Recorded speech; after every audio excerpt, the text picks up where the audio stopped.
Indian ഉൽപ്പന്നങ്ങളെ ചൈനയിലേക്ക് സ്വാഗതം ചെയ്ത് ഇന്ത്യയിലെ ചൈനീസ് അംബാസിഡർ. ഏഷ്യൻ സാമ്പത്തിക വളർച്ചയുടെ ഇരട്ട എഞ്ചിനുകളാണ് ഇന്ത്യയും ചൈനയും. പൊതുവായ വികസനം കൈവരിക്കാനുള്ള മാർഗം ഐക്യവും സഹകരണവും. ഇന്ത്യയും ചൈനയും തമ്മിലുള്ള ഐക്യം ലോകത്തിനാകെ ഗുണം ചെയ്യുമെന്നും ചൈനീസ് അംബാസിഡർ പറഞ്ഞു. അജീഷ് ജയകുമാറുണ്ട് ഡൽഹിയിൽ നിന്ന്. അജീഷ്, ഈ അമേരിക്കൻ തീരുവ ഭീഷണിക്കിടെയാണല്ലോ ഇപ്പോൾ ഇന്ത്യയോട് കൂടുതൽ അടുക്കുന്നത് ചൈന. എന്തൊക്കെ കാര്യങ്ങൾ വ്യക്തമാക്കുന്നു അദ്ദേഹം? അജീഷ്.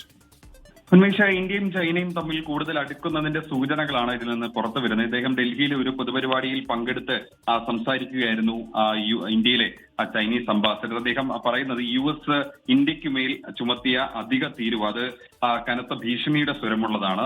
അതിന് നിശബ്ദത കൊടുത്തു കഴിഞ്ഞാൽ അത് അമേരിക്കയ്ക്ക് കൂടുതൽ ധൈര്യം നൽകും. ഒപ്പം ചൈന ഇന്ത്യക്ക് ഒപ്പം ഉറച്ചു നിൽക്കും. അമേരിക്കൻ നടപടിയെ ചൈന ശക്തമായി അപലപിക്കുന്നു. കൂടാതെ ഏഷ്യൻ സാമ്പത്തിക വളർച്ചയുടെ ഇരട്ട എഞ്ചിനുകളാണ് ഇന്ത്യയും ചൈനയും എന്നും അദ്ദേഹം പുകഴ്ത്തുകയും ചെയ്തു. ഇന്ത്യൻ ഉൽപ്പന്നങ്ങൾക്ക്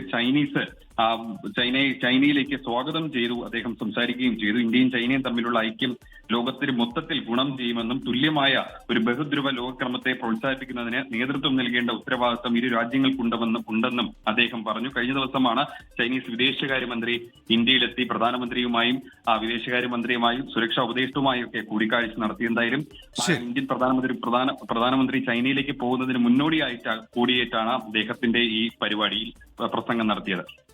ലോകത്തെവിടെയായാലും ഏത് സമയത്തും 24 വാർത്തകളും ഓഗ്മെന്റഡ് റിയാലിറ്റി പാക്കേജുകളും എക്സ്പ്ലെയിനറുകളും വിശദമായി കാണാൻ ഞങ്ങളുടെ YouTube ചാനൽ നിങ്ങൾക്ക് സബ്സ്ക്രൈബ് ചെയ്യാം.